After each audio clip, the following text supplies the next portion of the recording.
सर्वांचा आजच्या क्लासमध्ये स्वागत आहे. Welcome to today's class. आता बघा काय आहे माहिती आहे का, आपण पंक्च्युएशनचा पार्ट 1 मध्ये 4 प्रकार बघले होते पंक्च्युएशनचे. ओके, म्हणजे की 4 प्रकारचे. मग त्याच्याच नंतर आता पुढले आपल्याला आता राहिलेला जो भाग आहे तो हा पार्ट 2 मध्ये बघायचा आहे. तुम्ही पूर्ण आज शिकवणार आहे, त्याच्यामुळे लास्ट पर्यंत हा व्हिडिओ पूर्ण बघा तुम्ही. ठीक आहे. आता दुसरा भाग आहे, त्याच्यामुळं जराशी वाक्य सांगतो, ऐका. पहिलं पाऊल उमेदीनं उचललं. ठीक आहे. काल आपल्याला पंक्च्युएशन शिकायचं होतं म्हणून उत्साहाने आपण आले तिथे. दुसऱ्या पावलांनी स्वप्न सजवलं. आज हा दुसरा भाग आहे, याच्यामध्ये तुम्हाला पूर्ण हा चॅप्टर येऊन जाणार. प्रत्येक पावलात यशाची बीज असतं. हा प्रत्येक जी गोष्ट आहे, प्रत्येक जे टॉपिक आहे ते तुम्हाला एक मार्क वाढून देतो आणि तुम्हाला तुमचं यश मिळवून देतो.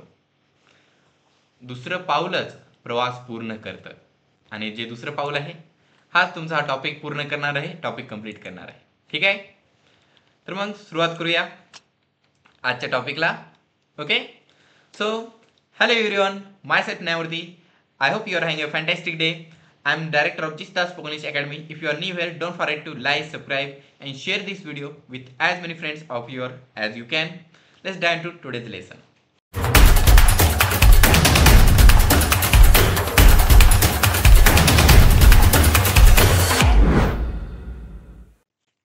आजचं मोटिवेशनल कोट आहे, go out and get busy. Dale कॅर्नेगीने सांगलेलं वाक्य आहे. आता डेल यांनी हे वाक्य सांगलं, go out and get busy, म्हणजे की बाहेर जा आणि बिझी व्हा. खूप माणसं म्हणतात की मी बिझी आहे. बिझी तर सर्वच जण असतात, कारण 24 तास त्यांनी श्वास घेत असतात. ओके, श्वास घेत असतात, हो की नाही. हृदय धगधग करते, या पूर्ण बॉडीला ऑपरेट करता, काय ना काय तर काम करतच असतात. झोपीत असल्या तरी पडाव नाही याची तर काळजी असली पाहिजे ना. म्हणजे काय, बिझी व्हा म्हणजे तुम्हाला जे तुमचं काम दिलं त्याच्यामध्ये जा. ओके, त्याच्यामध्ये तुम्ही व्यस्त व्हा. ते आहे ना मला सांगणं आहे, ते आहे ना डेलला यांना सांगणं आहे या मोटिवेशनल कोट मधून. ठीक आहे. काय म्हणतात त्यांनी, उठा आता, घराच्या बाहेर पडा, संधीचे दार तुम्हाला हाक मारते जरा, मेहनतीच्या रस्त्यावर चालत राहा, सफलतेचे आकाश तुमचं होणार आहे हा. ठीक आहे. मग तुम्ही आता पंक्च्युएशन हा टॉपिक शिकणार आहात. Punctuation टॉपिकचा part 2. पार्ट 1 याच्या पहिल्याचाच आहे, तुम्ही बघू शकता व्हिडिओजमध्ये, तिथे जाऊन तुम्हाला मिळून जाईल. नाहीतर यूट्यूबवर जा, तिथे तुम्हाला आहे ना माझ्या ग्रामरच्या सेक्शनमध्ये मिळेल. ठीक आहे. तर पंक्च्युएशन म्हणजे काय असतात माहिती आहे का, तर तुम्ही बोलताना जे बॉडी लँग्वेज असते, आवाज असतो. ओके, आता मी बोलत आहे तर हात इकडे तिकडे करायचे असतात. ओके, कोणी शांत बसत नसेल तर अरे शांत बस, मोठ्याने बोलता येते. कोणते सर असतील मोठे, त्यांना बोलायचं म्हणायचं असलं तर सर तुम्ही बोलू शकता आता, असं. म्हणजे की आवाज माझा वेगवेगळा होतो, हो की नाही.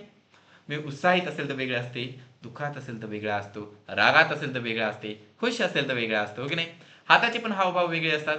सुंदर, बुक्की मारतो, अरे मदत करतो, सगळे हावभाव वेगळे आहेत. यांना बॉडी लँग्वेज म्हणतात. पण ज्यावेळी तुम्ही लिहित असता त्यावेळी हे बॉडी लँग्वेज तिथं व्यक्त कशी करायची यासाठी तुम्हाला पंक्च्युएशन मदत करतं. मला सांगा, कोणता व्यक्ती तुम्हाला भेटायला आला आणि भेटल्यानंतर मग तो तुम्हाला फक्त असं बोलत आहे आणि बोलता बोलता असंच बोलत आहे. ते तुम्ही कोणता पिक्चर बघला का, तो लकी म्हणून एक पिक्चर आहे साऊथ इंडियनचा. तिथले ते मध्ये ते हिरोईन आहे ना, असं ते लिफ्ट वरून खाली येत असते, धग लिफ्ट हालते, ते हिरो वाचा वाचा वाचा म्हणते, तिनं स्टॅच्यू आणि थांबून असते, मनातल्या मनामध्ये आहे ना मी गोंधळ करत आहे म्हणते. ठीक आहे.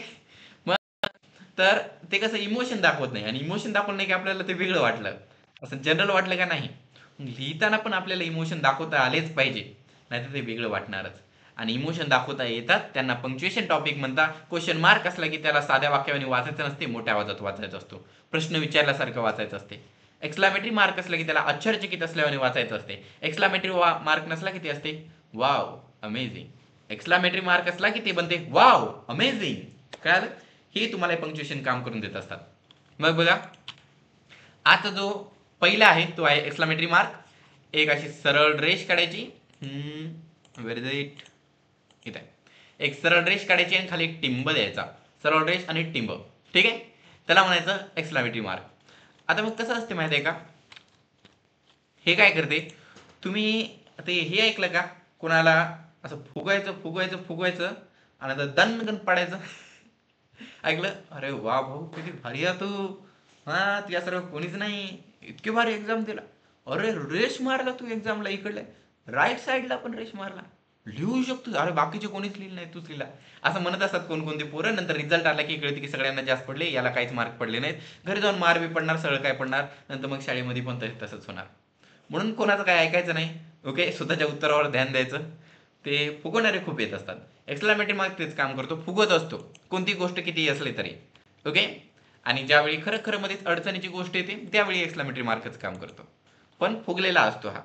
फुगलेला असतो म्हणजे काय, तर मला कोणाला मध्ये या म्हणायचं असेल तर मी म्हणतो कमीन. पण एक्सक्लामेटरी मार्क यूज केला तर कमीन असं, म्हणजे गडबड आहे, नाही तर मोठ्यानं आवाज आहे, सडन आहे, लगेच अचानक आहे म्हणलं की एक्सक्लामेटरी मार्क असतो. ठीक आहे.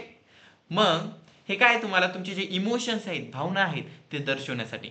याचं फंक्शन कसं असते, जसं की फायरवर्क माहित आहे काय सर, ते फटफट फटाके तुमचे दिवाळीचे फटाके, ते फटाके कसे काम करतात, दिसायला एवढी एवढूस असते, आग लागली एकदम मोठा फटाका पडते, हो की नाही. ते तसंच आहे. वाक्य जरी एवढं दिसलं, see you in come in, exclamatory mark दिलं, बोलताना मोठं म्हणायचं असते कम इन असं. ठीक आहे. छोटं वाक्य दिसते, टेक दिस, एक्सक्लामेटरी मार्क दिलं टेक दिस, टेक दिस असं मोठ्यानं असतं ते. वाव वाव, एक्सक्लामेटरी मार्क दिलं वाव असं, म्हणजे इथे फटाक्याने मोठं होऊन जाते कधी पण. एक्सक्लामेटरी मार्क काय, फटाका आहे. ठीक आहे. मग हे इम्पॅक्ट लावत असतो याच्यावर, नाही तर कोणते जे इमोशन्स असतात ते इमोशन्स पण लावण्याचं काम करत असतो. मग बघायला जर असं डिटेलमध्ये बघूया. बघा, एक्सप्रेस स्ट्रॉंग इमोशन्स आणि फिलिंग्स. तुमचे जे इमोशन आहेत, भावना आहेत, ओके, ते आहे ना स्ट्रॉंग अशा मजबूत भावना असल्या ना की ते दर्शवण्यासाठी एक्सक्लामेटरी मार्क यूज करतात. जसं की कुणी एक्साइट होऊन जातो, नाहीतर कुणाला राग येतो, कुणी आनंदी असतो, कुणी सरप्राईज होतो. हे सगळे इमोशन आहेत ना वेगवेगळे. Wow, that's amazing. अरे वा, ते किती भारी आहे. I can't believe you did that. मला विश्वास होत नाही तू ते केलास. ठीक आहे. मला खूप आनंद झाला. मग अशा प्रकारे आहे ना हे टॉपिक होतं. मग आता दुसऱ्या याच्यावर जाता येत नाही तसं म्हणते का कोणी, कोणी तसं म्हणतच नाही. काय मग, वाव दॅट्स इनक्रेडिबल, वाव किती भारी असं म्हणते का नाही, वाव दॅट्स इनक्रेडिबल, अरे वा किती भारी, असा हावभाव असतात, आवाजामधून एनर्जी दिसते ते तशी. मग त्याला एक्सक्लामेटरी मार्क म्हणतात. I can't believe you did that. अरे बापरे, तू ते केला, मला विश्वासच होत नाही. मग असं अरे बापरे, हे काय, तुम्हाला विश्वास होत नाही ते दाखवता ना, असं म्हणतच चालेल का. अरे बापरे, मला विश्वास होत नाही, तू ते केला. याचा अर्थ तुम्हाला माहितच होतं करणार म्हणून. ओके, याच्यामध्ये काही तुमचे इमोशन्स मोठे झाले आहेत, म्हणून इमोशन्स फिलिंग्स हे दाखवायचे असले एक्सक्लामेटरी मार्क असतो. त्याला म्हणताना ते तसं म्हणायचं असतं. ओके. नंतर emphasize a command or urgent instructions. म्हणजे तुमची काही कमांड असेल, त्याला इम्पेसाइज करायचं असेल, म्हणजे जितके त्याच्यापेक्षा जास्त दाखवायचं असेल, नाहीतर मोठं करायचं असेल, नाहीतर ती खूप महत्त्वाची आहे असं दाखवायचं असेल. म्हणजे काय, तर बघा, हे इम्परेटिव्ह सेंटेन्स मध्ये यूज केले जात असते. Imperative sentence, stop right there, तिथेच थांब. आता मी ते काम करत आहे ऑफिसमध्ये, कोणी अचानक मध्ये आलं, मग नंतर मी काम केल्यानंतर त्याला काम सांगलो, तू जात आहे, मला त्याची पेन विसरून गेली, मग मी म्हणतो stop right there, take your pen, अरे तिथे थांब, तू पेन घे असं म्हणतो, हो की नाही. पण जर पोलीस असलो तर, पुष्पा पळत आहे, मी काय म्हणणार, थांब रे तिथं असं म्हणणार, हो की नाही, स्टॉप राईट देअर असं. हे काय आहे, म्हणजे की पोलीस जो म्हणतो ना, थांब तिथं म्हणून चोराला असं मोठ्याने, म्हणजे असं इम्पसाइज करतो, जे आदेश आहे त्याला असं मोठ्याने म्हणत असतो, इम्पॅक्ट येत असतो तिथे, त्यावेळी एक्सक्लामेटरी मार्क असतो. ठीक आहे. म्हणजे की इथे छोटूसं जे चिन्ह दिसत आहे ना, हे हेच पूर्ण काही काम करते बरं का. हे जर चिन्ह नसेल तर त्या पहिलं वाक्य म्हणते स्टॉप राईट देअर, चिन्ह आलं स्टॉप राईट देअर, चिन्ह नसेल गेट आउट नाव, गेट आउट नाव, आणि चिन्ह असेल गेट आउट नाव, रगानं म्हणतात. ठीक आहे. म्हणजे इमोशन कधी येतात कधी येत नाही ते फक्त एक चिन्ह काम करत असते, त्यामुळे हे टॉपिक खूप महत्वाचं आहे. ठीक आहे. बघा, मग नंतर थर्ड आहे इंटरजेक्शन्स मध्ये यूज केल्या जात असते. आता इंटरजेक्शन्स म्हणजे काय असतात माहिती आहे का, कधी कधी आपण म्हणता ना, नाही, ओके, आता जर कोणी म्हणलं, अरे इथे गणिताचे क्लासेस होतात का, याचा अर्थ काय होत नाही. ओके, मी क्लासमध्ये असंच आहे, एका शिकवत होतो, शिकवता शिकवता एक गोष्ट सांगलो. एका विद्यार्थ्याने, मग मी विचारलो, ते आहे का तुमच्याकडे, असं केलं. ओके. ते नंतर म्हणलं, अरे तसं कसं केलं सर म्हणले. पण मला कळालं ना त्याचा अर्थ काय, नाही म्हणायचं आहे. ओके. म्हणजे हे काय आहेत, हे लिहिता येतात का? ते नाही तर कोणती बकरी शेळी कधी तुम्ही बघल्या का? ते बकऱ्यांना बोलायचं असेल, शेळीला बोलायचं असेल, ते तसा आवाज करतात. ओके. असा नाही, ते वेगळ्या करतात, मला येत नाही, फक्त सांगत आहे. ते हे आवाज असतात. ओके. नाही तर हुर्रे, आता इथं लिहिलेलं आहे हुर्रे म्हणून, पण याचा अर्थ काय आहे? आनंदी. आय एम हॅप्पी एवढं म्हणण्याशिवाय हुर्रे एवढं म्हणलं की तुम्हाला कळते की मी आनंदी आहे. कोणी कोणी असं म्हणते काय, अरे मी खूप आनंदी आहे, लॉटरी जिंकलो, असं म्हणत नाही. अब्बा जिंकलो असं म्हणते. ओके. हे काय आहे, याला इंटरजेक्शन म्हणतात. आता हे तुम्हाला वाटत असेल सर खरं खरं टॉपिक आहे. हो, हे इंटरजेक्शन टॉपिक आहे. पार्ट्स ऑफ स्पीच तुम्हाला माहित आहे, ऐकलेलं असेल तुम्ही. याच्यामध्ये 8 प्रकार आहेत. Noun, pronoun, adjective, verb, adverb, preposition, conjunction, interjection. अखेरचा प्रकार आहे इंटरजेक्शन. आणि इंटरजेक्शन म्हणजेच हे असतात, काही कोणती गोष्ट घडली, ओ नो आपण म्हणता, हो की नाही, अरे बापरे असं कसं झालं, हे अरे बापरे, ओ नो, हे इंटरजेक्शन आहेत. आता हे कसे असतात, कधी बी बसलेले असतात का, नाही, एक्सायटेडच असतात. ओके. वरच्या स्टेटला असतात, म्हणून यांना कधी पण एक्सक्लामेटरी मार्कच येतो. ओके. कारण वरच असतात. ओ नो, आवाज मोठाच आहे. ठीक आहे. टॉपिक खूप सोपा आहे. तुम्ही फक्त माझ्यासोबत आहे ना, जराशी ऍक्टिंग येते केली की टॉपिक पूर्ण कळूनच जातो तुम्हाला. एवढी एवढीशे गोष्टी आहेत याच्यामध्ये. बघा चौथा point, to add emphasize in exclamatory sentence. आता एक्सक्लामेटरी सेंटेन्समध्ये एम्पसाइज आणायचं आहे. ओके. बघा, व्हॉट अ ब्युटिफुल डे, किती सुंदर दिवस आहे. व्हॉट अ ब्युटिफुल डे, हे एक्सक्लामेटरी सेंटेन्स आहे बरं का. हाऊ अमेझिंग दिस लुक्स, हे किती चांगलं दिसते. आता हे प्रश्न नाही, इथे व्हॉट हाऊ यूज केला म्हणून हे प्रश्न नाही. आता मला सांगा बरं, जर कोणी आला आणि म्हणलं हे किती चांगलं दिसते, तुम्ही ते विचारत आहे का माणूस, अरे किती चांगलं दिसते सांग बरं, मला लिहून घ्यायचं आहे. नाही, ते सांगत आहे, अरे किती चांगलं दिसते, अशा पद्धतीने तो सांगत आहे तुम्हाला. ठीक आहे. अरे किती चांगला दिवस आहे, व्हॉट अ ब्युटिफुल डे. ते विचारत आहे का तुम्हाला, अरे काय चांगला दिवस आहे, किती चांगला आहे, नाही, ते सांगत आहे, अरे लय चांगला दिवस आहे म्हणून. तिथे एक्सक्लामेटरी मार्क लागतो. व्हॉट आणि हाऊचा यूज होतो, यांना एक्सक्लामेटरी सेंटेन्स म्हणत असतात. त्याच्यानंतर इन्फॉर्मलमध्ये, इन्फॉर्मल रायटिंगमध्ये यूज केला जात असते. जसं की हे जास्तीत जास्त इन्फॉर्मल कम्युनिकेशनमध्येच यूज केले जाते. जसं की टेक्स्ट मेसेज, सोशल मीडिया, म्हणजे की तुमची एक्साइटमेंट दाखवायची असेल तर. ओके. आणि कसं असते माहिती आहे का, हे जे टेक्स्ट करत असतात ना मेसेजेस, आता खूप मेसेज होत आहेत. ओके. ऑफिस सगळीकडे, मित्र मैत्रिणी सगळ्यांमध्ये मेसेज होत असतात, आणि याच्यामध्ये हे पंक्च्युएशन खूप महत्त्वाचं टॉपिक आहे. आता मी जर एक कोणतं वाक्य लिहिलं, मी जर म्हणलो या टॉपिकला एक्सक्लामेटरी सेंटेन्सच म्हणतात ना, राईट. मग आता मला राईट म्हणून प्रश्न विचारायचा आहे, मग कसं लिहिणार, मग मी असं लिहिणार, RIGHT, राईट, एक्सक्लामेटरी मार्क, फक्त एवढंच. This is exclamatory mark topic, this topic is exclamatory mark, right, आणि राईटच्या पुढे क्वेश्चन मार्क. ते पुढे कळून जाते की याला प्रश्न विचारायचे का, क्वेश्चन मार्क दिला. I just got the job, exclamatory mark, exclamatory mark. पुढे जाऊन काय करणार, I just got the job. Okay. जर कोणाला तुम्ही असा मेसेज केला हे म्हणून, HEY, हे, ते म्हणणार हे. जर कॅपिटलमध्ये तिन्ही काढले, HEY, हे, याचा अर्थ काय असणार, हे, आणि नंतर एक्सक्लामेटरी मार्क दिला, हे, मोठ्या आवाजाने. ठीक आहे. म्हणजे की हे असे हे टेक्स्ट करण्यासाठी हळूहळू हळूहळू अपग्रेड होत असतात. आणि आपण जितके आहे ना, जर जे जग आहे याच्यामध्ये शॉर्ट फॉर्म पण असतात, जसं की BTW, by the way. Okay. मग हे तुम्हाला माहीत असेल, तुम्ही करत असाल, माहीत नसेल तुम्ही सांगत आहे. याच्यावर एक वेगळा टॉपिक आहे बरं का. कसं असते, भाषा ही माणसांसाठी तयार झालेली आहे, आणि त्यांनी जसे जास्तीत जास्त हे सूत्र स्किल्स यूज करत असतात, त्यानुसार त्याच्यामध्ये चेंज होत असतात. त्यामुळे एक नवीन टॉपिक पण निघाला आता, आणि जो आहे मेसेज. ओके. टेक्स्ट रायटिंग म्हणून, टेक्स्टमध्ये टेक्स्ट कसं करायचं. ओके. कारण त्याच्यावरच पूर्ण जग सुरू आहे, आणि कोणती भाषा असली ते त्याच्यावरच ते तसं सुरू आहे. आणि इंग्रजीमध्ये तसा एक वेगळा टॉपिक पण आहे. ओके. आमचं एक पुस्तक आहे अशी इंग्रजी शिका, त्याच्यामध्ये ते तसा एक पूर्ण वेगळा टॉपिक म्हणून दिलेला आहे. त्याच्यामध्ये कसे वेगवेगळे टेक्स्ट मेसेज करायचे, बिंदास इंग्रजी बोलामध्ये पण दिलेलं आहे. ठीक आहे. तुम्हाला सांगत आहे, याचा तुम्हाला यूज होऊ शकतो. नाहीतर प्रत्येक वेळी कोणी काय पाठवलं की बाय द वे म्हणून शॉर्ट फॉर्ममध्ये, पुन्हा येत आलं नाही, इंटरनेटवर सर्च करा, काय इकडे याचा लॉंग फॉर्म, कधी कळतो कधी कळत नाही, हो की नाही. ओके.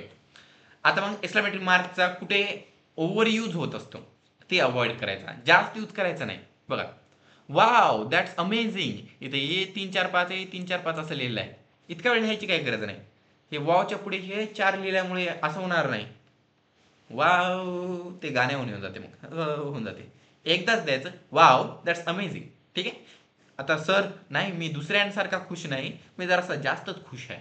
ओके, माझ्याकडे जास्त खुशपणा मी असं जपून ठेवलेला आहे, म्हणून मी जास्त खुश आहे, असं कोणकोणते विद्यार्थी म्हणतात आणि एक्स्ट्रा मिलिटरी मार्क जास्त देत असतात.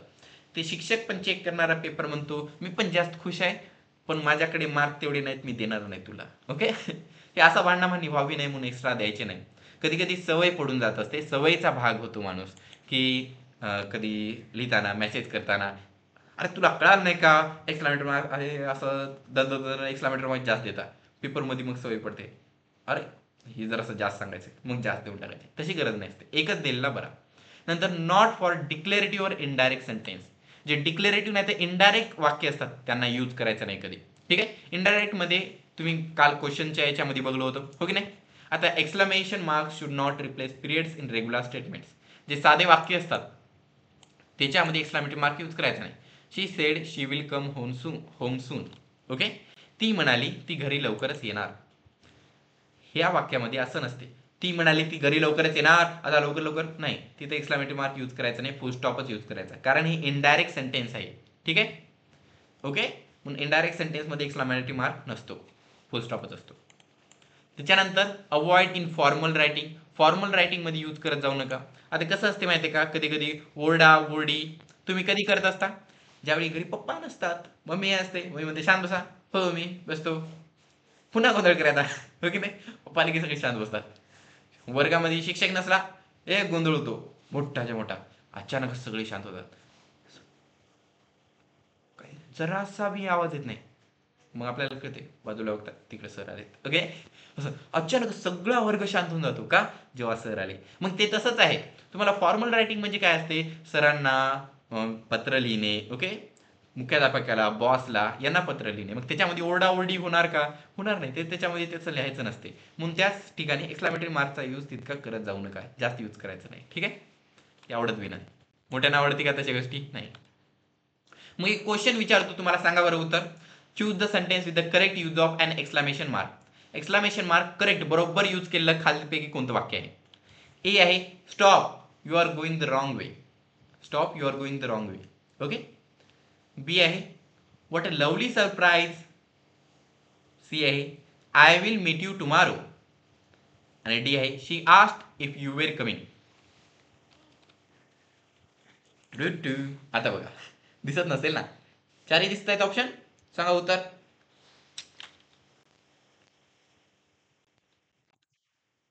वेर आर यू. ठीक आहे, बघा ऐका. तर ज्यांनी ज्यांनी म्हणलं A stop you are going the wrong way, मी एक्सक्लेमेशन मार्क यूज करा म्हणलो, सरळ रेष आणि टिंब या पूर्ण वाक्यामध्ये कुठे यूजच केलं नाही, ते उत्तर कसं असेल. She asked if you are coming indirect sentence आहे, याच्यामध्ये यूज करायचा नाही, सांगलो मी जराशा वेळा पहिलेच, म्हणून डी पण रॉंग आहे. I will meet you tomorrow हे तर साधा डायरेक्ट सेंटेन्स आहे, याच्यात यूज करायचं नसतं. व्हॉट अ लवली सरप्राईज इथे यूज करायचा. ओके, कारण हे एक्सक्लेमेटरी सेंटेन्स आहे, व्हॉट यूज केलाय बघा, व्हॉट हाऊ, आणि ते क्वेश्चन नसला की एक्सक्लेमेटरी सेंटेन्स असतो. तर मग ऐका, माझे 3 महिन्याचे क्लासेस आहेत. ओके, त्याची फीस आहे 3,000 रुपये, फक्त 3,000 रुपयेच फीस आहे. ऑनलाईन बॅच होत असतात, सकाळी 6 ते 7 आहे, त्याच्यामध्ये मी व्हिडिओ सेंड करत असतो, आणि नंतर 8 ते 9 सायंकाळचा क्लास, त्याच्यामध्ये आपला आता जसं क्लास होत आहे त्याप्रमाणे क्लास होतो. याच्यामध्ये तुम्हाला हाताच्या 10 बोटावर इंग्रजीचे 10,000 वाक्यरचना कशा बोलायच्या ते शिकवतो. त्याचप्रमाणे असे जे ग्रामर टॉपिक्स आहेत ते पण शिकवत असतो. जे पार्ट्स ऑफ स्पीच आहेत त्याच्यामध्ये एका भागाचे 10-10 वेगवेगळे प्रकार शिकवत असतो. त्याच्यामुळे तुम्हाला डीपमध्ये मुळापर्यंत तुमचे सर्व काही डाऊट्स क्लिअर होऊन जातील. तुम्हाला इंटरव्ह्यू सोबत ज्या पण एमपीएससी यूपीएससी कॉम्पिटेटिव्ह एक्झाम्स आहेत त्या सर्वांमध्ये मदत होणार आणि बोलता पण येणार. म्हणजे तुम्ही गव्हर्नमेंट जॉबसाठी जाऊ की प्रायव्हेटसाठी, प्रायव्हेट सेक्टर गव्हर्नमेंट सेक्टर दोघांमध्ये तुम्हाला आमच्या क्लासची मदत होणार. ठीक आहे, तर मग क्लासेस लावा. ठीक आहे, क्लासेस लावायचं काय नाही, काय तर नवीन गोष्ट करायची. इंग्रजी भाषा एक तुम्हाला येत नसेल तर नवीन गोष्ट शिकत जा, नवीन भाषा शिकत जा. कारण काय आहे तर नव्या वाटा, नवे क्षण, नवे अनुभव शोधा. कारण जो सहभागी होतो तोच काहीतरी नवीन घडवतो. ठीक आहे. हे बघा कसं असते माहिती आहे का, पंक्च्युएशन लई महत्वाचं आहे. ते जर बरोबर यूज केलं तर असं होते. लेट्स इट ग्रँडमा, चला जेवूया आजी. लेट्स इट ग्रँडमा, चला जेवूया आजीला. ओके, म्हणजे आजीलाच खायचं. पहिल्या याच्यात कॉमा दिला, चला खाऊ आजी आपण म्हणलं, आणि दुसऱ्या याच्यात कॉमा दिला नाही, चला खाऊ आजी, आजीलाच खाऊन टाकायचं आता. ओके, तसं झालं नाही पाहिजे. म्हणून बरोबर ठिकाणी कॉमा फुल स्टॉप यूज करता आला पाहिजे. ठीक आहे. एक सेंटेन्स असते ना, तुम्हाला हे माहित असेल बघा, येथे थुंकू नये. ओके, ते जर बरोबर लिहिलं नाही तर येथे थुंकून ये. ओके, येथे थुंकू नये, येथे थुंकून ये. आता इथे पंक्च्युएशनचा भाग नाही, इथे नीट लिहिलं नाही त्या माणसाने लिहिणाऱ्याच. ओके, फक्त सांगत आहे. आता मग नंतर आहे क्युटेशन मार्क्स. क्युटेशन मार्क्स हे मी तुम्हाला दररोज क्लासमध्ये दाखवत असतो बघा. दररोज क्लासमध्ये आपण एक दररोज मोटिवेशनल कोट सांगत असतात, त्याला मोटिवेशन कोट म्हणतात. कोट कसं का, क्युटेशन मार्क्स मध्ये असतो म्हणून. क्युटेशन मार्क्स काय काम करतात, तर मी जे सांगलो ते जर तुम्हाला दुसऱ्याला सांगायचं असेल तसेच्या तसं डायरेक्ट स्पीच मध्ये डायरेक्टली इथून तिथे या अर्ध्यातून त्या अर्ध्यात झुप, मग क्युटेशन मार्क यूज करायचा. ओके, म्हणजे काय असते तर बघा, सिद्धार्थ सरांचं एक वाक्य आहे, जो मेरे पास है वो मेरे लिए खास है. मग याच्या सिद्धार्थ सरांचं वाक्य असं लिहिणार, आणि हे जे वर चिन्ह दिसत आहे दोन, असे क्युटेशन मार्क मध्ये लिहिणार. मग जो मेरे पास है वो मेरे लिए खास है. ओके, म्हणजे की त्यांनी म्हणलं होतं, म्हणजे दुसरं कोणी सांगलं की राहुल म्हणला तो दुकानाला गेला, राहुल म्हणला, मग त्यानं म्हणलेलं वाक्य आहे, राहुल म्हणला मी दुकानाला जातो. मग राहुल म्हणला मी दुकानाला जातो, मी दुकानाला जातो कशात येणार, क्युटेशन मार्क मध्ये. म्हणजे दुसऱ्या माणसाने जे वाक्य म्हणलं तसेच्या तसंच जर तुम्हाला सांगायचं असेल तर ते क्युटेशन मार्क्स मध्ये असते. दररोज जे मोटिवेशनल कोट असतात त्याला मोटिवेशनल कोट का म्हणतात, क्युटेशन मार्क्स मध्ये का देत असतो, कारण त्या माणसाने जसं सांगलं तसंच मी तुम्हाला सांगत असतो म्हणून. Okay, when you support a small business you are supporting a dream. हे क्युटेशन मार्क मध्ये घ्यायचं. इथे 2 मारायचे रेषा आणि इकडे 2 रेषा मारायचे. का, कारण हे ज्या माणसाने सांगलेलं आहे. फॉर एक्झाम्पल आता मी सांगत आहे, तुम्ही जर दुसरीकडे जाऊन सांगत असाल, न्यायमूर्ती सरांनी काल हे वाक्य सांगलं होतं, सेम टू सेम असं वाक्य सांगायचं, त्याच्यात काहीच बदल करायचा नाही, याचा असतो क्युटेशन मार्क्स. हेच डायरेक्ट स्पीच मध्ये यूज केल्या जात असतात. ठीक आहे. याच्यामध्ये जराशे रूल्स आहेत बघा. आता डायरेक्ट स्पीच मध्ये यूज केले जाते, she said I will meet you tomorrow. ती म्हणली मी उद्या तुला भेटणार. मी उद्या तुला भेटणार हे कोण म्हणलं, तिनं, म्हणजे तिनं भेटणार आहे. ओके, असं म्हणल्या का, ती म्हणली ती तुला भेटणार उद्या, नाही, तिनं जसं वाक्य म्हणलं तसंच आपण सांगत आहात म्हणून क्युटेशन मार्क्स मध्ये आहे. ठीक आहे. दुसऱ्याने जसं म्हणलं तसं कॉपी पेस्ट करायचं, काही स्वतःची म्हणत लावायची नाही, आळशेळ बनवून टाकायचं, मग त्याला क्युटेशन मार्क म्हणतात. ओके, जसं आहे तसं लावून टाकायचं. पप्पा म्हणले, पप्पा जर म्हणले, ते आहे बघा तुम्हाला माहित आहे का, ते एक पिक्चरचा डायलॉग आहे, ते बापले हे ना लोन घेते. ओके, लोन घेऊन म्हणते घरामध्ये येऊन बसते लपून, आणि मग लेकरू म्हणते काय झालं बाबा, काय नाही, ते बाहेर कोणी आलं तर त्याला सांग पप्पा घरी नाहीत. मग बाहेरून येते माणूस, काय करा तो बाप घरी. ते म्हणते पप्पा म्हणले पप्पा घरी नाहीत. ठीक आहे, म्हणजे डायरेक्ट स्पीच जसं आहे तसं, स्वतःच काही डोकं लावायचंच नाही. ते क्युटेशन मार्क्स मधलं असते. पप्पा म्हणले पप्पा घरी नाहीत, पप्पा घरी नाहीत, ते क्युटेशन मार्क मध्ये येणार. ठीक आहे, कळालं. गोष्ट आठवायची, गोष्ट आठवली की तुम्हाला क्युटेशन मार्क काय असतात ते कळून येते.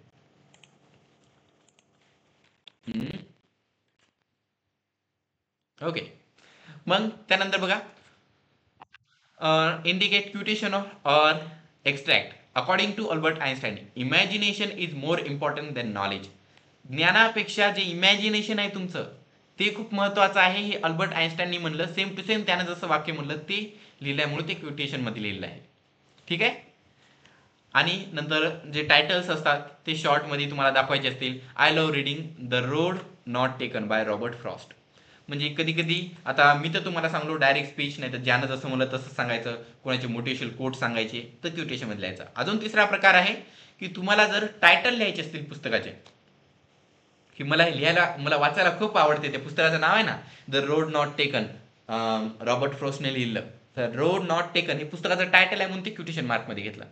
आता असं म्हणू शकता, अरे ते इंग्रजीचं पुस्तक आहे ना, मला आवडते, काय इंग्रजी बोलता येत नाही, सिद्धार्थ सरांनी लिहिलं. मग काय इंग्रजी बोलता येत नाही, क्युटेशन मार्क मध्ये. ते एका गोष्टीचं नाव आहे, कोणत्या गोष्टीचं टायटल आहे, ते तशा गोष्टी क्युटेशन मध्ये लिहितात.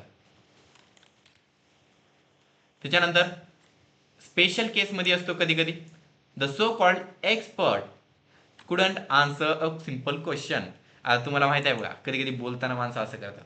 Okay, the so called expert म्हणजे की ते अरे त्या राजूने आणला होता ना ते एक्सपर्ट, ते काहीच काम करू शकला नाही. म्हणजे की त्यांना काय म्हणायचे, ते एक्सपर्ट काय नव्हतं, कुठून तर उचलून आणलं त्याला. पण म्हणताना काय म्हणतात, ते आणला होता ना ते राजूने कोणाचा एक्सपर्ट, एक्सपर्ट असं म्हणून असं का करतात, म्हणजे की मी चिडवत आहे त्याला म्हणून. तुम्ही बघला असेल कधी कधी व्हिडिओमध्ये. ओके, मग हे पण एक्सपर्टला लिहिताना पण क्युटेशन मध्ये लिहायचं असते. याचा अर्थ काय, एक रेषा दोन रेषी, एक रेषा दोन रेषी, त्या दोघांच्या मध्ये ते एक्सपर्ट शब्द येतो बघा इथे. आलं की नाही दोघांच्या मध्ये, ते त्याचा अर्थ आहे. म्हणजे की अरे ते आणला होता ना एक्सपर्ट, इथं अर्थ एक्सपर्ट नाही, तो मूर्खच होता असं तुम्हाला सांगायचं, त्याचा अपोजिट. म्हणून कधी कधी क्युटेशन लिहितात. ठीक आहे. त्याच्यानंतर बघा, पंक्च्युएशन इनसाइड क्युटेशन मार्क्स, जसे की यूएस नाही ते यूके रूल्स.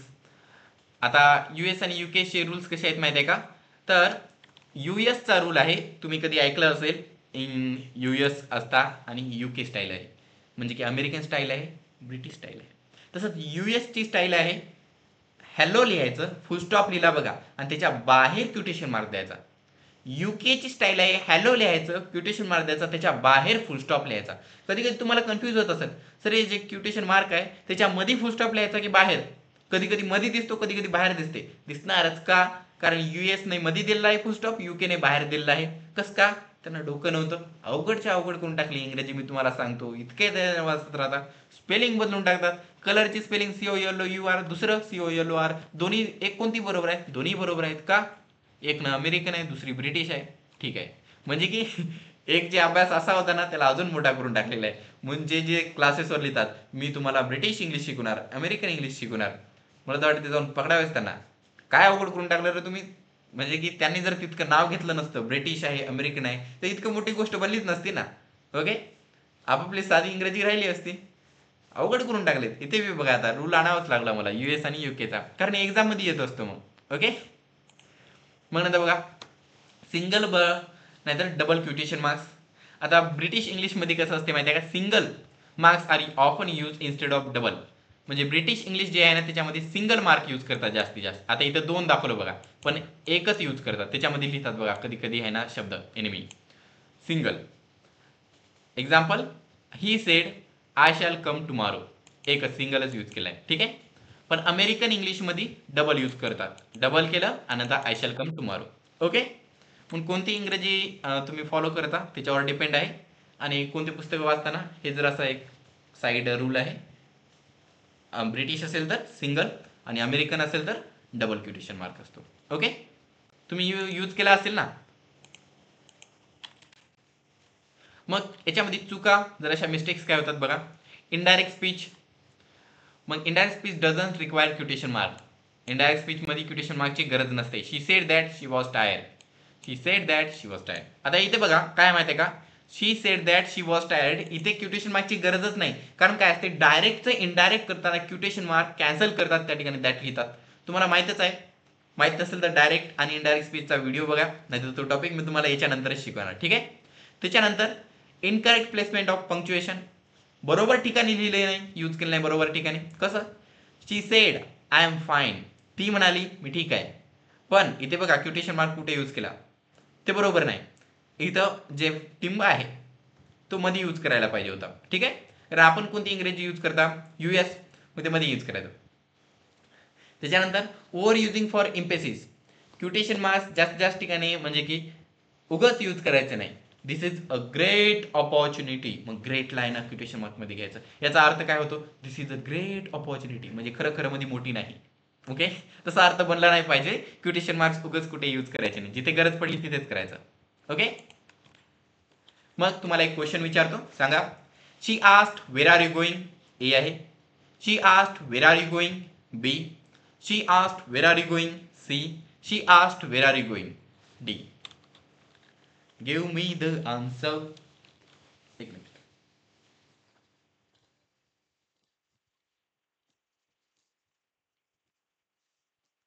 याचं उत्तर द्या, मग तुम्हाला रिडल देतो. ठीक आहे.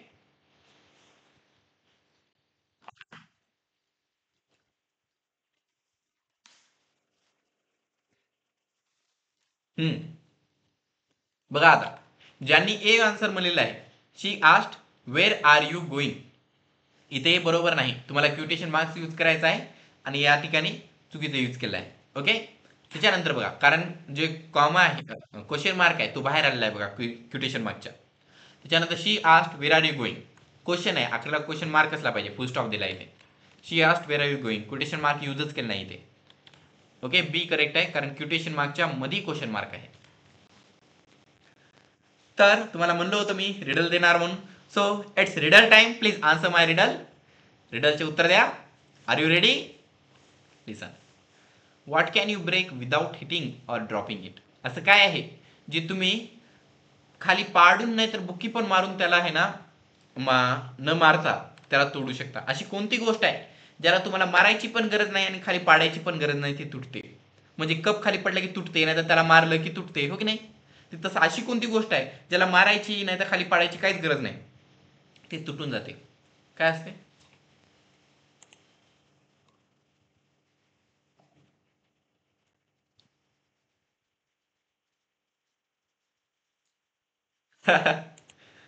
वाटलंच होतं मला हे उत्तर देणार, फक्त बघायचं होतं कोण है हमारे क्लास में मजनू. ओके. हा, क्या है मजनू? हृदय. मारायची गरज नाही, खाली पाडायची गरज नाही, तसंच तुटून जाते, हो की नाही?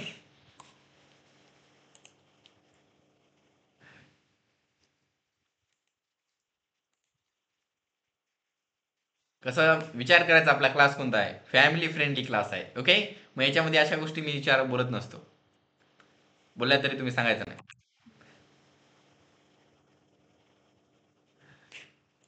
अरे, मी म्हणलो की तसे गोष्टी बोलायच्या नसतात म्हणून टाईप करू नका. मम्मी पप्पा बघतात काय लिहित आहे. हर्ट. अरे, न्यायमूर्ती सर काय शिकवता? रात्रीच मला फोन यायला लागतील. ओके. झोपीशिवाय मग तिकडून राग येईल. तर उत्तर आहे बघा याचं, तर हृदय असू शकते, हर्ट असू शकते, पण प्रॉमिस, वचन. वचन ही मेरा शासन आहे म्हणून आहे ना, आपल्या राजमाताचं होतं ना प्रॉमिस. तिथं कसं प्रॉमिस तोडायचं नाही, पण ते तुटू शकते, त्याला हा मारायची तोडायची काही गरज नाही. दिल भी हो सकता है, हृदय पण होऊ शकते. ओके. पण ते इमोशन्सच्या याच्यामध्ये जाते. प्रॉमिस हे जरासं स्टँडर्ड आहे. आता बघा येतो अपास्ट्रॉफी, जे की तुम्हाला वेगवेगळ्या गोष्टी दर्शवण्यासाठी यूज करतो, पण जास्तीत जास्त तुम्हाला अमीर बनण्यासाठी यूज करतो. अमीर बनण्यासाठी? हो. अमीर म्हणजे कसं आता, तर तुमच्याकडे घर आहे, तुमच्याकडे गाडी आहे, तुमच्याकडे पैसा आहे, ते तुमच्या गोष्टी आहेत, म्हणजे तुम्ही अमीर आहात. मग त्याच पद्धतीने हे माझी गोष्ट आहे असं दाखवण्यासाठी अपॉस्ट्रॉफी यूज करतात ना. ते जर जमतच नसेल तर ते तुमची गोष्ट आहे सांगताच येणार नाही. कार आहे, पण अपॉस्ट्रॉफी यूजच करता येत नाही, मग कसं सांगणार ते माझी कार आहे म्हणून? पोलीस जेलमध्ये टाकणार. ओके. फक्त म्हणत आहे. ओके, म्हणजे लिहिताना तुम्हाला जर म्हणायचं असेल की कोणती गोष्ट कोणाची आहे, या गोष्टीवर मालकी कोणाची आहे, ओनरशिप कोणाची आहे, तर अपॉस्ट्रॉफीचा यूज करू शकता तुम्ही. कसं बघा, काय रूल सांगतो तुम्हाला. जर आहे ना पोझिशन दाखवायची असतील, तर the boys book is on the table, मुलाचे जे पुस्तक आहे ना ते टेबलवर आहे. मग इथं boys, BOY apostrophe yes, boys. कोणी कोणी मिस्टेक करतात, आपले जे 10 सब्जेक्ट आहेत, IOU, e sheet, boy, boys, IOU, e sheet, वी दे, बॉय, बॉयज. मग बॉय BOY आणि बॉयज BOY यस. पहिला बॉय म्हणजे मुलगा आणि दुसरा बॉयज म्हणजे मुले. पण इथं जे बॉयज लिहिलं BOY अपॉस्ट्रॉफी यस, याचा अर्थ होतो मुलाचे, मुलाचे पुस्तक. हे तिथं त्या मुलाचे पुस्तक आहे म्हणून अशी मालकी दर्शवत आहे, अनेक वचन नाही इथे. ठीक आहे. त्याच्यानंतर दुसरं बघा, प्लुरल जे नाऊन असतात, ओके, त्यांचा जर एंड यस होत असेल, म्हणजे की ऍड ॲट द एंड, म्हणजे की अखेरला यस लावत जा. बघा आता, the dogs owner is at, is kind, म्हणजे की जे प्लुरल आहेत पहिल्यापासून, the dogs owner is kind, म्हणजे पहिल्यापासूनच अनेक वचने आहेत. आता मला सांगा बरं की इथं बॉईज म्हणजे की मुलाचे, मग बॉय लिहिलं, अपॉस्ट्रॉफी यस लावलं, हो की नाही? कारण आपल्याला एका मुलाचे पुस्तक आहे म्हणून सांगायचं होतं. पण जर जास्तच असले तर, आता पोरं काय असतात, कुत्र्याच असतात म्हणून जास्त असले तर डॉग्स, DOGS, डॉग्स. मग इथे यस लावू शकणार नाही ना पुन्हा, डॉग्स होऊन जाईल, ते बरोबर नसते. मग काय करायचं, तर डॉग्स लिहायचं जास्त आहे आणि त्याच्यानंतर अपॉस्ट्रॉफी द्यायचा. अपॉस्ट्रॉफी इथे बघा स्क्रीनवर, DOGS आणि नंतर अपॉस्ट्रॉफी दिला डॉग्स. ओनर इज काइंड म्हणजे की या कुत्र्यांचा जो मालक आहे ना तो खूप दयाळू आहे हे सांगायचं त्या वाक्याला. नंतर plural noun not ending with yes. आता कोणकोणते अशी अनेकवचनी असतात जे यसने एंड होत नाही. आता कॅट अनेकवचनी कॅट्स, डॉग अनेकवचनी डॉग्स, चिल्ड्रन चाइल्ड अनेकवचनी चाइल्ड्स असं नसते, चिल्ड्रन असतं. ओके, म्हणजे इथे CHILDREN यस नाही ना याच्या आखरीला, मग इथे काय करायचं डायरेक्ट अपॉस्ट्रॉफी एस पहिल्याचा रूल लावायचा. ठीक आहे, म्हणजे इथे नंतर अपॉस्ट्रॉफी घ्यायची नाही, डायरेक्ट अपॉस्ट्रॉफी एस चिल्ड्रन. त्याच्यानंतर to form contraction.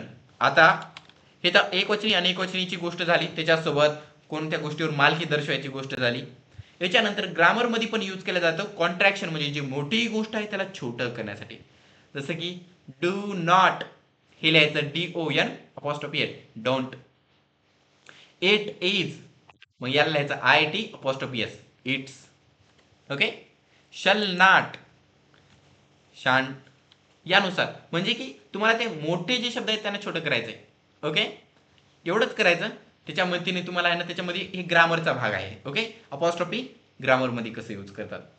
Was not wasn't, have not haven't, had not hadn't. दोन शब्द मोठे आहेत त्यांना छोटं करायचं. नंतर जॉईंट पोझिशन दोघांचं. आता दोघांची ती गोष्ट आहे, दोघांची मालकी आहे ते दाखवायचं असेल. When two people share ownership add yes to the second noun only. म्हणजे की जर दोन माणसांची गोष्ट असेल, आता एक सॅम नावाचा माणूस आहे आणि दुसरा जॉन नावाचा माणूस आहे, त्या दोघांनी पण एका प्रोजेक्टवर काम केलं आणि त्याची काय झालं, त्या प्रोजेक्टची तारीख झाली. तर हे प्रोजेक्ट कोणाचा आहे, सॅम आणि जॉन या दोघांचा पण आहे, हो की नाही. पण म्हणताना मग अपॉस्ट्रॉफी एस कुठे लावायचा सर, हे कोणाची मालकी आहे म्हणून दाखवायचं, तर जे आखरीला येईल ना नाव त्याचाच. ओके, म्हणजे सॅम अँड जॉन्स, मग जॉनला अपॉस्ट्रॉफी एस द्या, प्रोजेक्ट वॉज प्रेज्ड. ठीक आहे, म्हणजे नंतर जे येणार आखरीला नाव त्याला अपॉस्ट्रॉफी एस द्यायचं इथं लिहिल्याने. पण they own separate items and yes to both nouns. पण जर त्या दोघांकडे वेगवेगळ्या गोष्टी असतील, जे गोष्ट आहे वस्तू आहे ती वेगवेगळी असेल, तर Sam's and John's projects were praised. या दोघांमध्ये खूप फरक आहे बरं का. इथे बघा, इथे दोघांना यस लावलेला आहे आणि वरच्या याच्यात एकालाच लावलेला आहे. सॅम, आता वरचं वाक्य बघा, Sam and John's project was praised, म्हणजे हे सॅम आणि जॉन पहिल्या वाक्यामध्ये सॅम आणि जॉन या दोघांनी एकाच गोष्टीवर काम केलं. ठीक आहे, आणि दुसऱ्या वाक्यामध्ये सॅमला पण अपॉस्ट्रॉफी एस लावला आणि जॉनला पण अपॉस्ट्रॉफी एस लावला, म्हणजे दोघांनाही एस लावला आणि अपॉस्ट्रॉफी दिलं. मग Sam's and John's project were praised, म्हणजे या दोघांचा वेगवेगळ्या गोष्टी आहेत. एकाने सॅमनं एकावर गोष्ट काम केलं तर दुसरं आणि जॉननं दुसऱ्या याच्यावर, पण दोघांची पण तारीफ झाली. ठीक आहे, म्हणून तुम्ही कुठं अपॉस्ट्रॉफी लावता कुठे यस लावता त्याच्याहून डायरेक्ट अर्थ बदलतो, वस्तू बदलतात, सगळं A to Z सगळ्या गोष्टी बदलतात. ठीक आहे, मग याचा यूज कुठं करायचा नाही, अवॉइड युजिंग अपॉस्ट्रॉफी प्लुरल्स मध्ये जास्तीत जास्त यूज करत जाऊ नका. ओके, कारण इथे मिस्टेक होऊ शकते. इनकरेक्ट आहे ॲपल्स.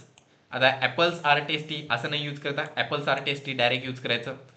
प्लुरलमध्ये इथे यूज करायची गरजच नव्हती. ठीक आहे, त्याच्यानंतर कारण काय असते माहिती आहे का, ॲपल यस लावलेला आहे म्हणून मिस्टेक होत असते, यसच्या पहिले अपॉस्ट्रॉफी लिहायचा म्हणून आहे ना चूक करतात आणि डायरेक्ट यस लावतात.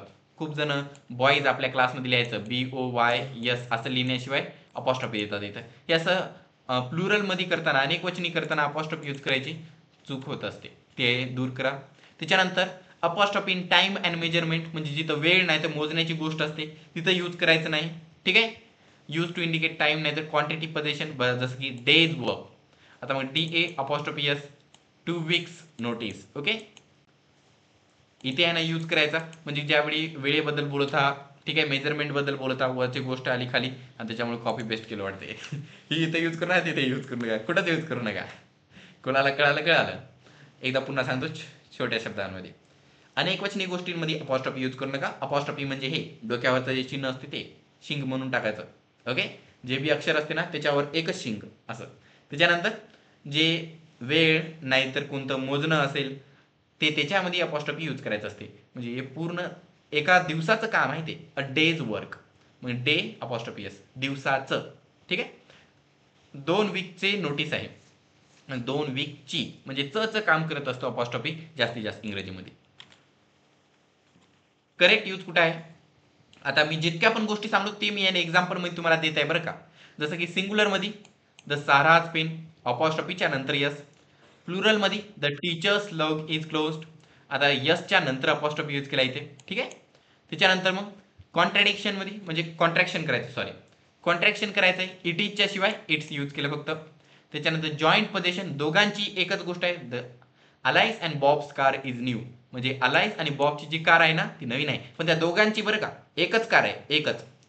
नंतर टाइम मेजरमेंट, मग अ इयर्स एफर्ट पेड ऑफ, म्हणजे पूर्ण वर्षभराचं जे काम होतं ना, वा त्याचं फळ मिळालं. मग पूर्ण वर्षभराची असा टाइम पूर्ण वेळेला एकत्र सांगायचं असेल, इतका वेळेबद्दल माहिती सांगायची असेल तर अपॉस्ट्रॉफी यूज करायचा. त्याच्यानंतर प्लुरल मिस्टेक करू नका, जसं की कॅट्स डायरेक्ट येस लिहायचं, अपॉस्ट्रॉफी यूज करायचं नाही ते. आणि अपॉस्ट्रॉफी कुठे मिस करू नका. आता it's raining outside, it is raining outside असते, इथे अपॉस्ट्रॉफी लिहायचं असतो, कोणी कोणी लिहित नसतं, विसरून जातं, ते पण करायचं नाही, अर्थ बदलतो त्याचा डायरेक्ट. त्याच्यानंतर choose the sentence with the correct apostrophe. आता हे 4 पैकी बरोबर ठिकाणी कुठे बरोबर शिंग दिलेलं आहे वरचं चिन्ह दिलेलं आहे. A it's a beautiful day. B the children's park is nearby. त्यानंतर C the dog's bone is buried in the garden. आणि D 2 days notice was given.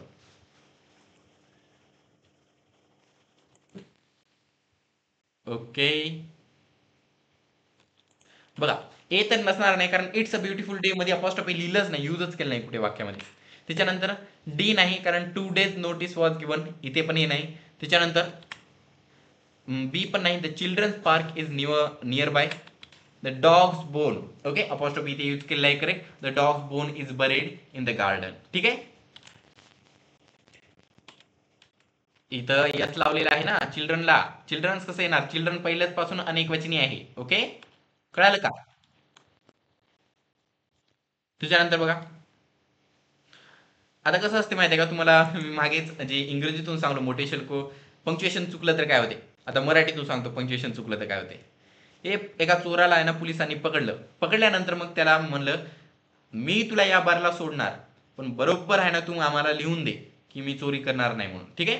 त्यानं म्हणलं ठीक आहे सर.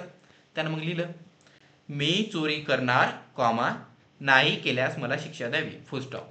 हे दन पडलं त्याला पाठीवर लाता जेलमध्ये जावं लागलं का, अपॉस्ट पंक्च्युएशन यूज केलं नाही त्याने, ओके विरामचिन्ह त्याचे चुकले होते, मिस्टेक झालती, म्हणून माझा क्लास करायला पाहिजे होता, ठीक आहे. कुणीही करायचा, इंग्रजी शिकायची, ठीक आहे. इंग्रजी शिकून मग आपल्या नंतर जॉब करत बसा, कोणतीही जॉब करा. मी चोरी करणार नाही केल्यास शिक्षा द्यावी, इथे कॉमा चुकीच्या जागी होता. काय करायचं, मी चोरी करणार नाही, इथे कॉमा द्यायचा, केल्यास मला शिक्षा द्यावी असं लिहायला पाहिजे होतं, ठीक आहे. आता याच्यानंतर आहे डॅश आणि हायफन बद्दलचं. हे दोन काय करतात, शब्दांना वेगवेगळे करायचं काम करतात, ठीक आहे. तर डॅश काय करतो बघा, हे आहे ना पॉज देण्याचं काम करतो. She was about to leave but then he called her name. तिनं जाणार होती पण त्यानं मग तिचं नाव घेतलं. ओके, हे पिक्चरचा डायलॉग असते ना, हिरोईन जाते, जाता जाता मग हिरो असा ना आवाज घेते, मग आपण म्हणतो ना अरे तिनं जाणार होती, लगेच मागून आहे ना हिरोनं आवाज दिला, मग हे जाणार होती गॅप आहे, नंतर मग हिरोनं आवाज दिला. हे मधला जो गॅप आहे तो आपण डॅशच्या मदतीने दाखवत असतात, ओके. त्याच्यानंतर इम्पसाइज करायचं आहे कोणत्या गोष्टीला, there is only one way to succeed, hard work. Okay, success होण्यासाठी एकच मार्ग आहे, यशस्वी होण्यासाठी एकच मार्ग आहे, मेहनत, हार्डवर्क. मग हार्डवर्क हे म्हणण्याच्या पहिले जे थांबलो ना त्याच्यासाठी डॅश यूज करायचं. हे ध्यानात ठेवा, डॅश जो आहे तो मोठा असतो, छोटूसा एवढूसा नाही, असं मोठा डॅश असतो. इथे बघा ते कसं केलंय, मोठा आहे ना ते. त्याच्यानंतर पॅरेंथेसिस जर रिप्लेस करायचं असेल तर तुम्ही याने यूज करू शकता, my brother the one who lives in London is visiting us. Okay, my brother माझा भाऊ जो लंडनमध्ये राहतो तो आपल्याला भेटत आहे. मध्ये मध्ये जे गॅप आला तिथे आपण डॅश यूज केलं आहे. म्हणजे बोलताना जे गॅप येत असतो मध्ये तिथे तुम्ही डॅश यूज करू शकता. फक्त ते वेगवेगळे तिथे इम्पॅक्ट मिळत असतो, तिथून वेगवेगळा मेसेज मिळत असतो. बिफोर ऑथर्स नेम, जे ऑथर आहेत त्यांच्या नावांच्या पहिले यूज करतात बघा. Success is not final, failure is not fatal, it is the courage to continue that counts. Okay, हे कोण सांगलेलं आहे, विन्स्टन चर्चिलने सांगलेलं आहे. हे मी तुम्हाला मोटिवेशन कोट पहिलं पण एकदा सांगलेलंच आहे. ओके, त्यांच्या नावाच्या पुढे आपण याचा डॅश देत असता की यांनी सांगलं गडे म्हणून. ठीक आहे, तर मग डॅशचा कॉमन मिस्टेक कुठे आहे? Don't confuse dash with hyphen. Dash असा मोठी रेष आहे, हायफन छोटी रेष आहे. या दोघांना कन्फ्यूज करायचं नाही. डॅश म्हणले की जोराने गेले, हायफन म्हणले की नावाने छोटं वाटायला, हो की नाही? I need 3 things, food, water and sleep. हे बरोबर आहे, मला 3 गोष्टी पाहिजेत, अन्न, पाणी, झोप. I need 3 things, food, water and sleep. हे बहुत चुकीचं आहे. ओके, डॅश यूज करायचा ज्यावेळी तुम्ही कोणता मेसेज देता, थांबून तुम्हाला महत्त्व द्यायचे पुढल्या गोष्टीवर, त्यावेळी. हायफन कुठे यूज करायचं सर? मग बघा, कंपाऊंड वर्ड्समध्ये, म्हणजे दोन शब्दांना आहे ना एकत्र आहेत पण कंपाऊंड आहेत. कंपाऊंड वर्ड म्हणजे काय असते तर बघा, ब्लॅक म्हणजे काळा, बोर्ड म्हणजे बोर्ड, ब्लॅक बोर्ड. ओके, जे शाळेमध्ये असतो बघा त्यासारखं. म्हणजे की ब्लॅक आणि बोर्ड दोन शब्द आहेत, त्यांना एकत्र करून नवीन शब्द तयार झाला. टूथ, दात. ब्रश, ब्रश आपला. टूथब्रश, दातांना घासायचा ब्रश. टूथ आहे ते एक दात, म्हणजे एका एका दाताला घासा म्हणून ते ब्रश तयार केले, त्याचं नाव टूथब्रश आहे. सगळ्यांना घासायचं असतं तर त्याचं नाव असतं टीथ ब्रश, हो की नाही? पण त्या असतात कंपाऊंड सेंटेन्स, त्या दोघांच्या मध्ये जे छोटीशी रेष मारतात ती आहे हायफन. कधी ते शब्द लिहिताना मग म्हणायचं टूथ, वेल, हायफन, नोन. ओके, छोटीशी रेष मारली की हायफन म्हणायचं, पाठवून जाते ना. नंतर प्रिफिक्सच्या पहिले सेल्फ, एक्स, री, हे असे प्रिफिक्सच्या पहिले, जसं की सेल्फ एस्टीम, एक्स प्रेसिडेंट, री एंटर, एंटर त्याच्या पुढे री एक्सक्लामेटरी मार्क, हायफन दिला. नाहीतर अंकांमध्ये देऊ शकता तुम्ही 21 ते 99, 21 students attended. Okay, 21 students attended. मग 21 नाही तर 99 या दोघांच्या मध्ये आहे ना तुम्ही हायफन यूज करू शकता. दोन अंक दाखवायचे असतील, कोणते कोणते रेंज दाखवायची असेल तर. याचा यूज टू अवॉइड ॲम्बिग्युटी, म्हणजे की ॲम्बिग्युटी तुम्ही दूर करण्यासाठी, म्हणजे की तुम्ही क्लॅरिफाय करायचं असेल, कोणती गोष्ट जर स्पष्ट करून सांगायची असेल. A man eating tiger. Okay, a man eating tiger. मग याच्यामध्ये जर तुम्ही डायरेक्ट वाक्य असंच लिहिलं, अ मॅन इटिंग टायगर, म्हणजे की माणूस वाघाला खात आहे, खाऊन टाकत आहे. ठीक आहे, काय सांगता येत नाही, खाऊन टाकलं, हो की नाही? ते पहिले पुष्पाचा ते हे आलता, ट्रेलर आलता, त्याच्यामध्ये वाघ दाखवला, पुष्पा दाखवला, पुष्पा वाघाला खायला येते. ओके, लई म्हणत होते मॅन इटिंग टायगर, खाऊन टाकायचं. ते तसं नाही, मॅन आणि इटिंग याच्यामध्ये जर हायफन लावला तर पूर्ण अर्थच बदलतो. मॅन इटिंग टायगर म्हणजे माणसाला खाणारा वाघ.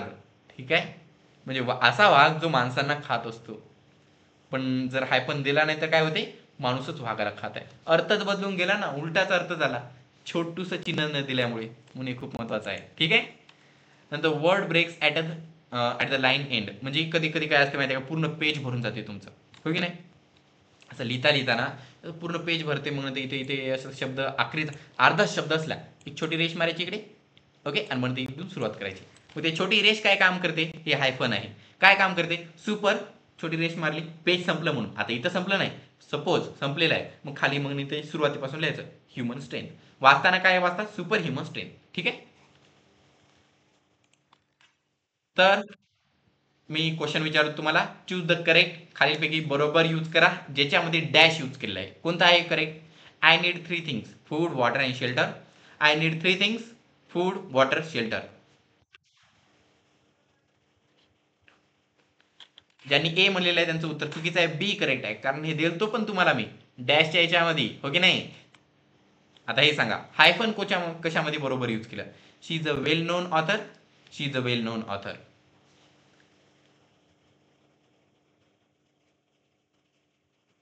ज्यांनी ए म्हणलं त्यांचं चुकीचं आहे पुन्हा.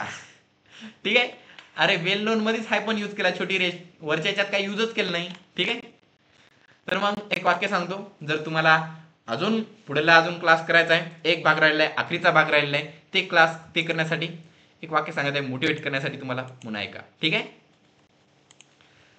संघर्षाच्या वाळवंटात प्रत्येक थेंब घामाचा मोती असतो. जो कष्टाने पुढे जातो त्याचं यश सोनेरी प्रकाशात झळकतो. म्हणून आज आपण कोलन बघूया. कोलन म्हणजे काय असते? छोटे दोन चिन्ह. हे कुठं कुठं काम करतात? कन्व्हर्सेशन मी जे दररोज टॉपिक देत आहे त्याच्यामध्ये, नाही तर तुम्हाला लिस्ट दाखवायचं असेल, कोटेशन दाखवायचे असतील, एक्सप्लेनेशन द्यायचं असेल, सगळ्या ठिकाणी कोलन यूज करत असता.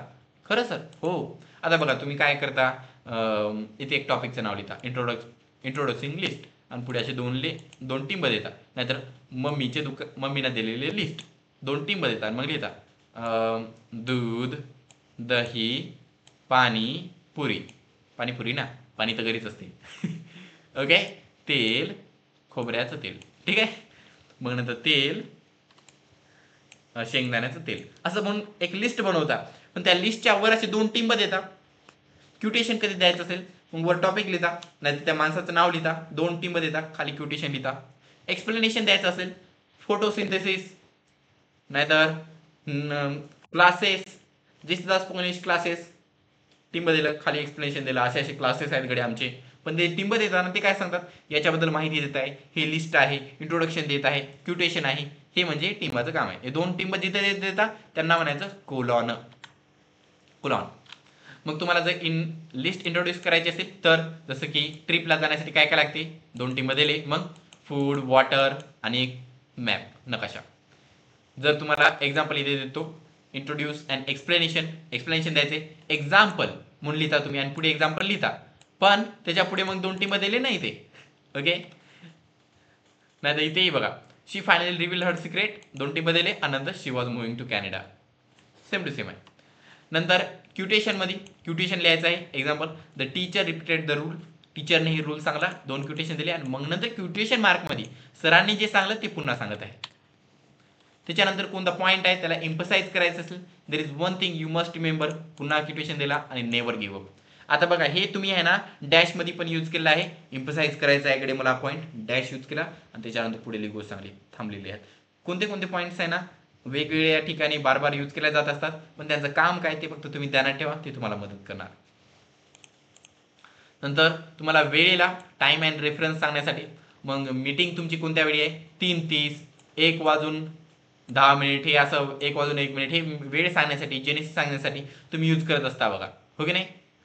2:45 झाले. या दोघांमध्ये ते दोन टीम येतात, हे कोलॉनच आहेत ना. त्याच्यानंतर फॉर्मल लेटरमध्ये डिअर सर, मॅडम, दोन टीम द्यायची आणि मग खालून सुरुवात करायची. ठीक आहे. मग कोलॉनमध्ये मिस्टेक काय होतात, must follow an independent clause. आता independent clause a complete sentence कसा असतो, इनकरेक्ट काय, my favourite fruits are apples, bananas and oranges, हे चुकीचं आहे. मग बरोबर काय असणार, I have 3 favourite fruits, apple, bananas and oranges. मला 3 फ्रुट्स आवडतात. किती, 3. ओके. मग किती आहेत त्या गोष्टी, ते पहिले नंबर सांगला, त्याच्यानंतर त्या गोष्टी सांगल्या, म्हणजे असं कंप्लीट असलं पाहिजे, ते पूर्ण गोष्टी असल्या पाहिजे. आता मग एक क्वेश्चन विचारतो तुम्हाला, सांगा बरं. She has 3 hobbies, painting, dancing and reading. A. B आहे, she has 3 hobbies, painting, dancing and reading. B. She has 3 hobbies, painting, dancing and reading. C. She has 3 hobbies, painting, dancing and reading. D. कोणतं आहे उत्तर, लवकर सांगा. Okay, ऐका, 5, 4, 3, 2, 1. ज्यांनी A म्हणलं त्यांचं उत्तर चुकीचं आहे. का चुकीचं आहे, तर मग बघा, शी हॅज 3 हॉबीज म्हणजे डायरेक्ट टीम दिला आणि डायरेक्ट हे उत्तर दिले आहे, ते तसं नसते. याच्यामध्ये काय करायचं असते, तुम्हाला इथे कोलॉन यूज करायचं आहे. शी हॅज 3 हॉबीज, इथे पण कॉमा दिला आहे, कोलॉन यूजच केलं नाही या ऑप्शन मध्ये. 3 हॉबीज, कोलॉन यूज करायचं आहे. टिंब आणि हे असंही यूज करायचं नाही. त्याच्यानंतर आपलं हे उत्तर नाही. त्याच्यामुळेच मला वाटलं वाचता कसं का गडे, बरोबर तर वाटायले, पण मी लिहिताना चुकीचं का लिहिलो, तसं नाही. तर मग उत्तर काय आहे याचं, ए आन्सर आहे. ओके, बी नाही, ए आन्सर आहे. मी बाकीचे 3 बघत आहे, चुकीचं आहे, आणि मला वाटलं 100% ए उत्तर आहे.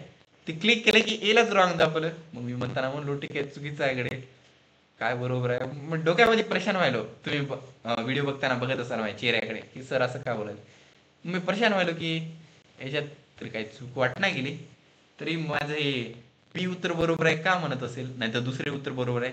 ते मागला जे कलर साठी एक मी काय करतो, ते स्लाइड असते हिरवा कलर, ते बरोबर ए च्या मागे लिहायचा असतो.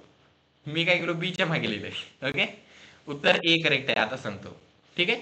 कारण याच्यात पहिल्यापासून 3 गोष्टी आहेत म्हणून सांगलं, 3 आहेत म्हणून, आणि 3 गोष्टी दिल्या आणि कोलॉन पण यूज केलाय 2 टिंब. ओके, बी नाही आन्सर, बी चुकीचा आहे. याच्यामध्ये तर हाय पण यूज केलाय, कोलॉन पण नाही. ओके, हा, ज्यांनी ए उत्तर म्हणलं त्यांचं बरोबर आहे. ओके, ऐकता मी काय म्हणत आहे. तर मग जे आज मी पंक्च्युएशन बद्दल सांगतो ते पूर्ण गोष्टी पाठ करा तुम्ही. आणि एक आता मोटिवेशन कोट आहे का, go the extra mile there's no one on it. एक अजून एक जरासं माईल पुढे जा, त्याच्यावर कोणीच नाही. थोडं अधिक चाल, थोडं अधिक झूज, स्वप्नांच्या क्षितिजावर बांध तू पूल मजबूत. जिथं इथं थांबले तिथं तू पुढे जा, कारण त्या वाटेवर तुला कुणीच भेटणार नाही. हा म्हणजे की जरासही थांबायचं नाही, पुढे जात राहा. अरे तुम्हाला जर वाटलं की अरे मी 4 तास का अभ्यास केला, अजून 1 तास वाढव, 5 तास कर. तिथं तुला कोणीच मिळणार नाही 5 तास अभ्यास करणार. 6 तास केला सर, सगळेजण 10 तास करत आहेत, 11 तास कर, तुला तिथं कोणीच मिळणार नाही, तूच यशस्वी होणार. हे मोटिवेशन कोट सांगत आहे. Power of positive thinking is story. At story time, type आणि ऐका. तर मग गोष्ट कशी आहे माहिती आहे का, एक कंपनी होती, ती कंपनी बुट विकत होती, बुटाच्या चपल्या विकत होती. तर मग बुटे चपल्या विकण्यासाठी त्यांनी ह्यांना ठरवलं की आपण या गावामध्ये जाऊन ह्यांना चपल्या विकायच्या, तिथे एक नवीन दुकान काढायचं. तिथं कोणतं दुकान नाही चपलाचं, चपला बुटाचं दुकानच नाही. ओके, त्यांना वाटले की आपण इथे जाऊन ह्यांना नवीन चपल्या दुकानाचं दुकान काढायचं. त्यांनी त्यांच्या एका एम्प्लॉयला घेतला आणि पाठवलं त्या गावात. तो तिथे गेला, काम बघला इथे सगळ्या आजूबाजूला. आणि मग नंतर तो कंपनीला लगेच फोन लावला आणि म्हणला की सर इथं काय कामच होऊ शकणार, आपली एक चप्पल, एक बूट विकणार नाही, काहीच विकणार नाही, एक शू विकणार नाही. कंपनी मॅनेजर म्हणलं असं का म्हणत आहे. त्यानं म्हणलं काय करावं सर, इथं एकाने चपल्या घातल्या नाही, एकाने बुटं घातल्या नाहीत, काय करा, आपलं काहीच गोष्टच विकणार नाही, कोणी घालतच नाही चपल्या बुटे इथे या गावामध्ये, कोणीच घालत नाही, काहीच विकणार नाही. तो नाराज झाला आणि वापस निघून गेला. कंपनीने म्हणलं इतक्या लवकर हार मारून चालणार नाही, आपण एका दुसऱ्या माणसाला पाठवूया तिथे, त्याचा पर्स्पेक्टिव्ह बघूया आणि नंतर मग निर्णय घेऊया. दुसऱ्याला पाठवलं, तो तिथे गेला, बोलला जराशे दिवस, भेटला सगळ्यांशी आणि पुन्हा कंपनीला फोन लावला गडबडीमध्ये आणि म्हणला सर लवकर या, दुकान लवकर पाठवायचे, आपले चपल्या बुटे इथे लई विकणार. मॅनेजर परेशान झाला, म्हणला अरे डायरेक्ट अपोजिट कसं काय मिळालं इथे उत्तर. मग त्याने म्हणलं कसं काय म्हणतो सर. त्याने म्हणलं सर काय सांगू तुम्हाला, इथं कोणाच्याच पायात चपला नाहीत, कोणाच्याच पायात बुटं नाहीत, आपल्या सगळ्या चपल्या विकून जातील इथे, सगळे चपल्या घेऊन टाकतील इथले. ठीक आहे, म्हणजे पॉझिटिव्ह असलं पाहिजे तुमचं मन. ठीक आहे, पॉझिटिव्ह विचार करत राहा, मगच तुम्हाला मदत होणार. ओके, विचार तुझे सकारात्मक ठेव, आकाश ही झुकवत येईल. काय, विचार तुझे सकारात्मक ठेव, आकाश ही झुकवता येईल. विश्वासाच्या पंखांनी स्वप्नाचं गगन गाठता येईल. आधाराला हरवून प्रकाश तू पसरव, सकारात्मक विचारांनी आयुष्य सुंदर बनव. असं खुश राहायचं की ढग जर म्हणलं अरे माझ्याकडे बघ, म्हणायचं नाही तोच खाली आहे. असं खुश राहायचं, मस्त मजेमध्ये राहायचं. ठीक आहे, म्हणजे ढग पण तुम्हाला भेटायला अरे किती खुश आहे इकडे. ओके, पण जर तुम्ही असंच खुश राहत असाल तर मलाही खुश करण्यासाठी एक काम करा, माझे 2 चॅनल आहेत, एक आहे न्यायमूर्ती सर म्हणून आणि दुसरं आहे जिसदास पोकलिश अकॅडमी. त्याच्यावर खूप काही माझे व्हिडिओज आहेत, ते व्हिडिओज बघा, त्या व्हिडिओला लाईक करा, सबस्क्राईब करा, त्यांना शेअर करा तुमच्या दुसऱ्या मित्रांशी, म्हणजे की त्यांनाही मदत मिळेल. ओके, त्याच्यासोबत त्या व्हिडिओजला आहे ना तुम्ही कॉमेंट्स पण करत जा, म्हणजे की ते यूट्यूबला कळेल की माझे व्हिडिओ तुम्ही बघत आहात. ओके, मग इतकं सांगून आजचा क्लास इथेच थांबवतो. Thanks for attending today's class. In the next class. Bye, have a nice day. Good morning, good afternoon, good evening, good night, bye.